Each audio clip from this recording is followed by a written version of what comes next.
হাঁহি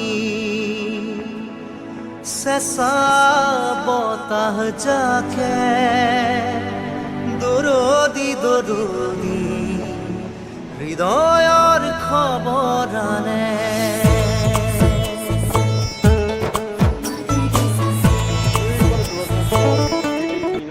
প্ৰকৃতি ধুনীয়া